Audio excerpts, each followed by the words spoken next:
कोल्हापूर जिल्ह्यामध्ये पूर परिस्थिती गंभीर झाली। पंचगंगेची पाणी पातळी आता 47 फुटांवर पोहोचली। धोका पातळीच्या वर आता जवळपास 3 फुटांनी पाणी वाहत आहे। गेल्या 24 तासात तब्बल 3 फुटांनी पाणी पातळी वाढली असून नदीकाठच्या सखल भागात आता पुराचं पाणी शिरले। शहरातल्या व्हीनस कॉर्नर परिसरात पुराचं पाणी शिरले। पाण्याची पातळी मोठ्या प्रमाणात वाढत चालली असल्यामुळे नदीकाठचे नागरिक सुरक्षित स्थळी हलवण्यात आले। जिल्ह्यात अजूनही अतिवृष्टी सदृश पाऊस कोसळत असल्यामुळे कोल्हापूर जिल्ह्याची वाटचाल आता महापुराकडे सुरू आहे।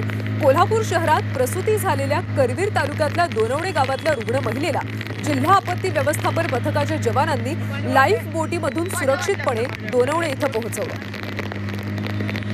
तर कोल्हापूरमध्ये पूरस्थिती आता गंभीर होताना पाहायला मिळते, कारण पंचगंगेची पाणी पातळी 47 फुटांवर गेली, म्हणजे इशारा पातळीच्या वर 3 फुटांनी ही नदी सध्या वाहते। दरम्यान एनडीआरएफची दुसरी टीम आता कोल्हापूर जिल्ह्यात दाखल करण्यात आलेली आहे।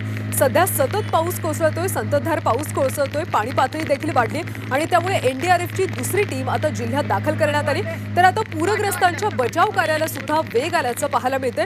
अनेक सखल भागात पाणी साचले आणि त्यामुळे नदीकाठच्या गावांमधल्या नागरिकांचं आता सुरक्षित स्थळी स्थलांतर करण्यात आलं। कोल्हापूरमधली ही सगळी स्थिती आपण पाहतोय। अनेक रस्त्यांवर पाणी साचलेलं आहे, अनेक घरांमध्ये सध्या पाणी शिरलेलं आहे। त्यामुळे एनडीआरएफच्या 2 टीम आता कोल्हापूर जिल्ह्यात दाखल झालेल्या आहेत। पूरग्रस्तांच्या बचाव कार्याला सुद्धा वेग आल्याचं पाहायला मिळते। अजून देखील जिल्ह्यामध्ये तेवढाच पाऊस पडतोय। पंचगंगा नदीसह अनेक नद्यांची इशारा पातळी ओलांडलेली आहे, अनेक बंधारे पाण्याखाली गेलेले आहेत।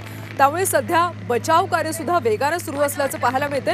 जिल्हा प्रशासन असतील, एनडीआरएफची टीम असतील, पोलीस प्रशासन असतील, सध्या घटनास्थळी दाखल झालेत आणि या सगळ्या नागरिकांचं सुरक्षित स्थळी स्थलांतर केलं जात आहे। कोल्हापुरातली ही परिस्थिती आहे।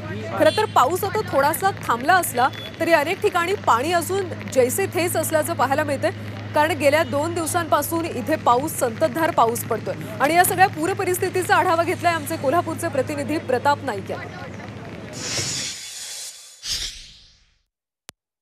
मी उभा आहे कोल्हापुरातील नष्टे लॉन परिसरात। माझ्या पाठीमागे आपण बघू शकता की कशा प्रकारे पाण्याची पातळी वाढू लागलेली आहे आणि त्याचबरोबर या परिसरात देखील आता पाणी भरलेलं आहे।